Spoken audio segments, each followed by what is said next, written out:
சேலம் மாவட்டம் சங்ககிரி அருகே உள்ள தனியார் மண்டபத்தில் நாமக்கல் மாவட்ட அதிமுக தொழில்நுட்ப பிரிவு ஆலோசனைக் கூட்டத்தில் அதிமுக பொதுச் செயலாளர் எடப்பாடி பழனிசாமி பங்கேற்று பேசி வருகிறார். அந்த நேரலை காட்சிகளை காணலாம். என்னை இந்த நிகழ்ச்சிக்கு அழைக்கின்ற பொழுது நான் அவரிடத்திலே தெரிவித்தேன், சேலம் மாவட்டத்திலே தகவல் தொழில்நுட்ப பிரிவு பூத் கமிட்டியுடைய நிர்வாகிகள் கூட்டம் நடைபெற்றது. நான் ஒன்றில் கூட கலந்து கொள்ள முடியவில்லை. உங்கள் மாவட்டத்தில் கலந்து கொண்டால் எங்களுடைய சேலம் மாவட்டத்தைச் சேர்ந்தவர்கள் கோபித்துக் கொள்வார்கள் என்று நான் சொன்ன பொழுது, அது உங்களுடைய சொந்த வீடு, அதை பற்றி நீங்கள் கவலைப்பட வேண்டாம், நீங்கள் எங்கள் பகுதிக்கு வந்தே ஆக வேண்டும். எல்லா இளைஞர்களும் ஆர்வத்தோடு உங்களை எதிர்நோக்கி கொண்டிருக்கின்றார்கள். உங்கள் மூலமாக ஒரு நல்ல ஆலோசனைகளை வழங்க வேண்டும் என்று அன்பு கட்டளையின் இணங்க உங்களை நேரில் சந்திக்கக்கூடிய ஒரு நல்ல வாய்ப்பை உருவாக்கி தந்த அருமைச்சவர் தங்கமணி அவர்களுக்கு மீண்டும் ஒரு முறை நன்றியை தெரிவித்துக் கொள்கின்றேன். அருமைச்சவர் தங்கமணி அவர்கள் 2006 சட்டமன்ற உறுப்பினராக தேர்ந்தெடுக்கப்பட்டு இந்த மாவட்டத்திலே ஒரு நல்ல பெயரோடு இருக்கின்ற ஒரு சட்டமன்ற உறுப்பினர் என்ற பெயரை தொடர்ந்து நிலைநிறுத்திக் கொண்டிருக்கின்றார். 2006 சட்டமன்ற உறுப்பினராக மக்களால் தேர்ந்தெடுக்கப்பட்ட பிறகு 2011 மீண்டும் சட்டமன்ற உறுப்பினராக தேர்ந்தெடுக்கப்பட்டு அமைச்சராக பொறுப்பை ஏற்று மீண்டும் 2016 சட்டமன்ற உறுப்பினராக தேர்ந்தெடுக்கப்பட்டு நல்ல முறையிலே பணியாற்றிய காரணத்தினால் மீண்டும் 2021 சட்டமன்ற உறுப்பினராக தேர்ந்தெடுக்கப்பட்டார். தொடர்ந்து 4 முறை சட்டமன்ற உறுப்பினராக தேர்ந்தெடுக்கப்பட்டு இந்த மாவட்டத்திலே அதிமுக கோட்டை என்று சொல்லுகின்ற அளவுக்கு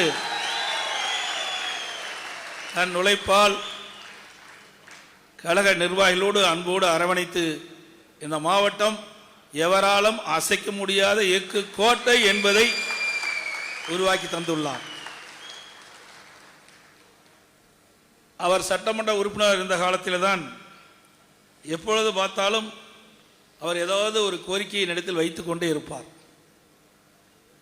என்னை சந்திக்க வருவது என்று சொன்னாலே அவர் ஏதோ ஒரு கோரிக்கையோடு தான் வருவார் என்று நான் எண்ணிக்கொள்வேன்.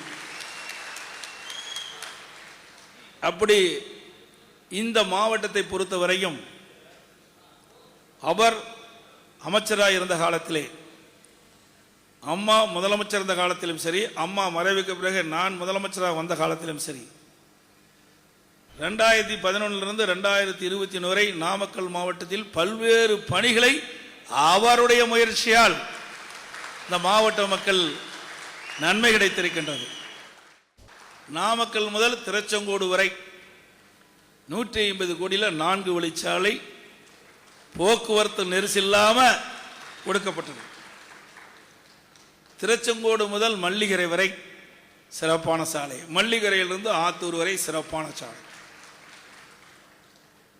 அதே போல திருச்செங்கோடு முதல் பரமத்தி வேலூர் வரை அற்புதமான சாலைகள் விரிவாக்கம் செய்யப்பட்டது. திருச்செங்கோடு முதல் ஈரோடு வரை 4 வழிச்சாலை அமைப்பதற்கும் அதிமுக அரசு நடவடிக்கை எடுக்கும். அதே போல நாமக்கல் முதல் ராசிபுரம் சேந்தமல் வழியாக சாலை விரிவாக்கம்,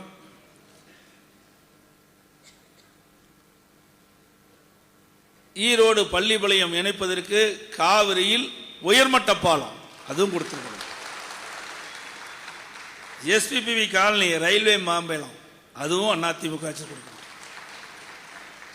எஸ்பிபி வேப்பரமில் அருகே சுரங்கப்பாதை அமைப்பதும் அதிமுக அரசு. பள்ளிப்பாளையம் முதல் சங்ககிரி வரை சாலை விரிவாக்கம் செய்யப்பட்டதும் அதிமுக ஆட்சி.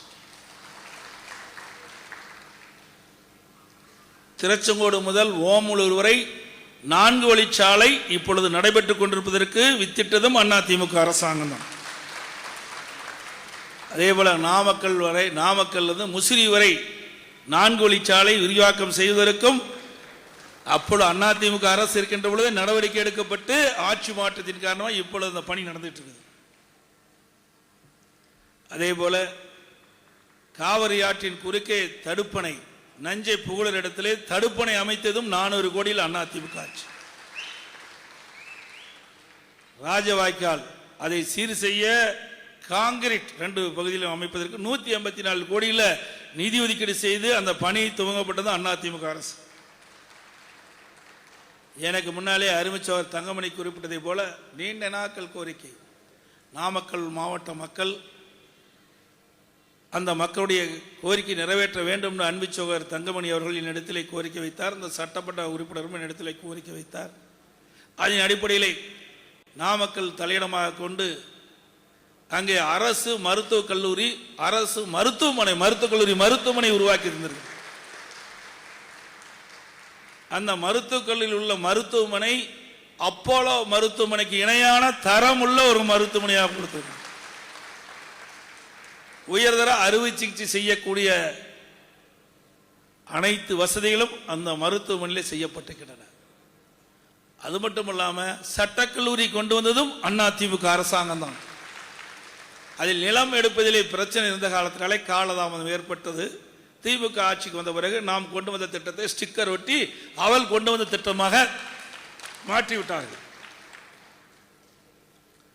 அதே போல ஏழை எளியோர் குறைந்த கட்டணத்தில் உயர்கல்வி படிக்க என்பதற்காக சேந்தமங்கலம் மற்றும் குமராபாளையத்தில் புதிய அரசு கலை மற்றும் அறிவியல் கல்லூரி கொண்டு வந்ததும் அதிமுக அரசாங்கம் தான்.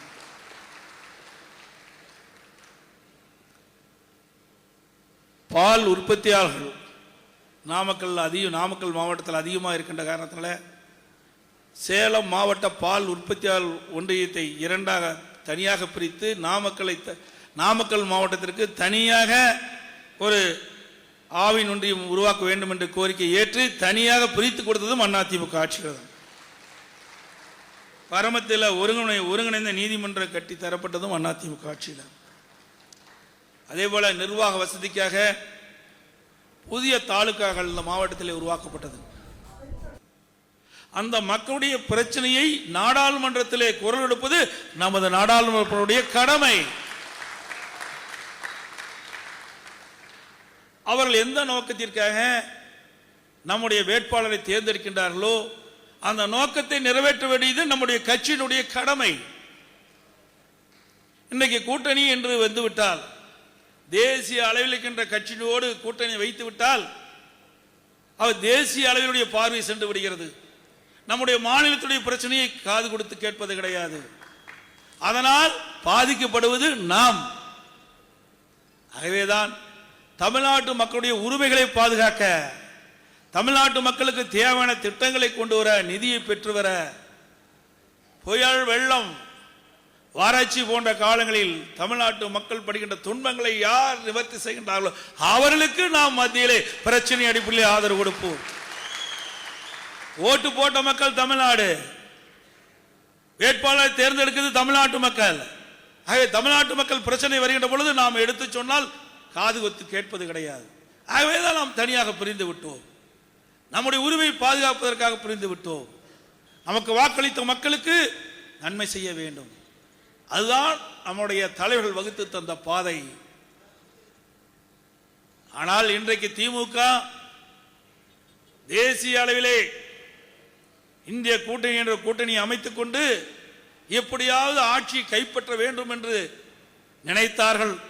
ஆனால் ஒரு கார் சென்று கொண்டிருக்கின்ற போது ஒவ்வொரு டயரா கலந்துட்டு போகும் பாருங்க, அது மாதிரி ஒவ்வொரு டயரா கலந்துட்டு போயிட்டு இருக்குது இந்தியா கூட்டணியில். ராசியான கட்சி திமுக கட்சி.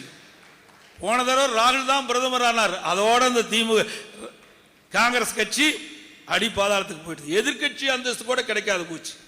அப்படி ராசியான முதலமைச்சர் இன்றைய முதலமைச்சர் ஸ்டாலின் அவர் இந்தியா கூட்டணி சொல்ல சொல்ல ஒவ்வொரு கட்சியா பிரிஞ்சு போயிட்டே இருக்குது.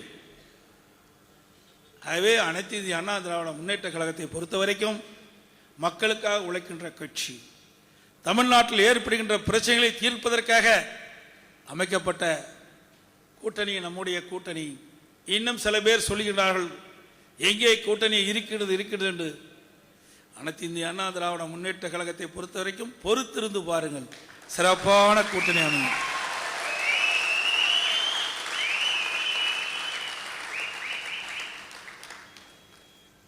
அதோடு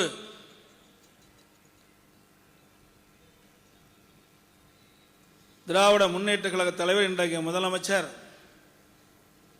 அண்மையிலே தான் ஒரு உலக முதலீட்டாளர் மாநாட்டை நடத்தினார். அந்த உலக முதலீட்டாளர் மாநாட்டிலே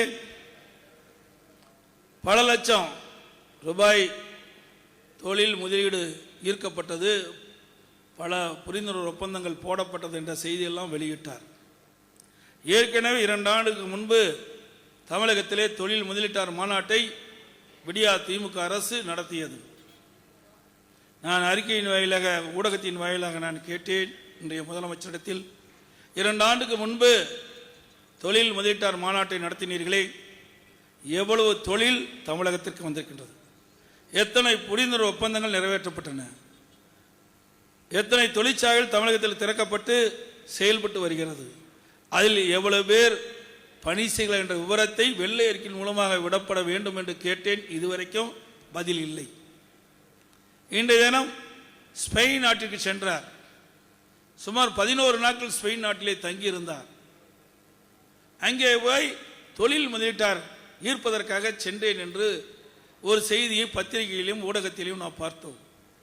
20 நாட்களுக்கு முன்பு தான் சென்னையில் இந்த விடியா திமுக அரசு திராவிட மாடல் ஆட்சி என்று சொல்லிக் கொண்டிருக்கின்ற முதலமைச்சர் அவர் தலைமையிலே தொழில் முதலீட்டாளர் மாநாட்டை நடத்தினீர்களே, அப்பொழுதே இவர்களை அழைத்து இங்கேயே புரிந்துணர்வு ஒப்பந்தம் போட்டிருக்கலாம். இவரெல்லாம் யார்? ஒரு உதாரணத்துக்காக சொல்லுகிறேன். எடிபான் என்ற ஒரு கம்பெனி இந்தியாவில் 2013 துவங்கப்பட்டது. அது சென்னை திருச்சியில் இருக்குது. எங்க? சென்னையிலையும் திருச்சியிலையும் இருக்குது. 540 கோடி புரிந்துணர்வு ஒப்பந்தம் ஸ்பெயினில் போய் போடுறாரு. சென்னையில் திருச்சியில் இருக்கின்ற கம்பெனியை ஸ்பெயினுக்கு போக சொல்லி அங்கே போய் புரிந்துணர்வு ஒப்பந்தம் போடுகின்ற முதலமைச்சர் தான் இன்றைய முதலமைச்சர் ஸ்டாலின். அதே மாதிரி ஹைபாக் லாய்ட் 2003 இந்தியாவில் அந்த கம்பெனி இருக்குது. அது தூத்துக்குடியில் இருக்குது. 2500 கோடியில் புரிந்துணர்வு ஒப்பந்தம் போட்டதாக பத்திரிகையில் ஊடகத்தில் செய்தி. எங்க போய் போடுறாரு? தூத்துக்குடியில் இருக்கின்ற அந்த தொழிற்சாலைகள் நிறுவுவதற்கு ஸ்பெயினில் போய் ஒப்பந்தம் போடுறார். அதே போல ரோகா 2011 அந்த தொழிற்சாலை தமிழகத்திலே தொடங்கப்பட்டு இன்னும் விரிவாக்கம் செய்யப்படுவதாக. அது எங்க இருக்குதுன்னா பெருந்துறையில் இருக்குது. பெருந்துறையில் இருக்கின்ற அந்த தொழிற்சாலை ஸ்பெயினில் போய் 400 கோடியில் புரிந்துணர்வு ஒப்பந்தம் போடுறார். எப்படியெல்லாம் மக்களை ஏமாற்றுறார் பாருங்க. இதையெல்லாம் வலைதளம் மூலமாக நீங்கள் நாட்டு மக்களுக்கு எடுத்து சொல்ல என்பதற்காகத்தான் இதை உங்களிடத்திலே நான் தெரிவிக்கின்றேன். ஆக இந்தியாவில் இருக்கின்ற நிறுவனம், தமிழ்நாட்டில் இருக்கின்ற நிறுவனம் 20 நாட்கள் முன்பு இங்கே தொழில் முதலீட்டாளர் மாநாட்டை நடத்தினால் அதிலேயே இங்கே புரிந்துணர்வு ஒப்பந்தம் போடப்பட்டிருக்கலாம். ஆனால் திட்டமிட்டு இவரெல்லாம் ஸ்பெயின் நாட்டிற்கு போக வச்சு அங்கே புரிந்துணர்வு ஒப்பந்தம் போட்டு இன்றைய நாடுதலும் இருக்கின்றார் இன்றைய முதலமைச்சர். இவர் மக்களிடத்தில் இருக்கின்ற சந்தேகங்கள், மிகப்பெரிய சந்தேகங்கள் எழுப்பியிருக்கின்றன. இவர் தொழில் முதலீட்டு ஈர்க்க போகவில்லை, தொழில் முதலீடு செய்வதற்கு போய்தான் மக்கள் பேசிக் கொள்கிறார்கள். ஏன்னா இங்க இருக்கிற தமிழ்நாட்டு நிறுவனம் இங்கேயே தொழில் முதலீட்டு மாநாட்டு நடத்திக்கிட்ட பொழுது இங்கேயே புரிந்துணர்வு ஒப்பந்தம் போட்டிருக்கலாம்ல. அதை விட்டுட்டு ஸ்பெயின் நாட்டுக்கு சென்று தமிழ்நாட்டில் இருக்கின்ற தொழில் முதலீட்டாளர்களை அழைத்து அங்கே புரிந்துணர்வு ஒப்பந்தம் போடுவதற்கு என்ன காரணம்? இதுதான் பெரும் சந்தேகத்தை ஏற்படுத்துகிறது. ஆகவே திராவிட முன்னேற்ற கழகத்தை பொறுத்த வரைக்கும் மக்கள் மீது அக்கறை இல்லாத ஒரு அரசாங்கம். வீட்டு மக்களுக்கு அதிகாரம் கிடைக்க வேண்டும், ஆட்சிக்கு வர வேண்டும், அதுதான் அவருடைய எண்ணங்கள். ஆகவேதான் எல்லா துறைகளிலும் கொள்ளையடித்துக் கொண்டிருக்கின்ற காட்சியை பார்க்கின்றோம். ஊழல் இல்லாத துறையே கிடையாது. அனைத்து துறைகளிலும் ஊழல் நிறைந்து காட்சியளிக்கின்றன.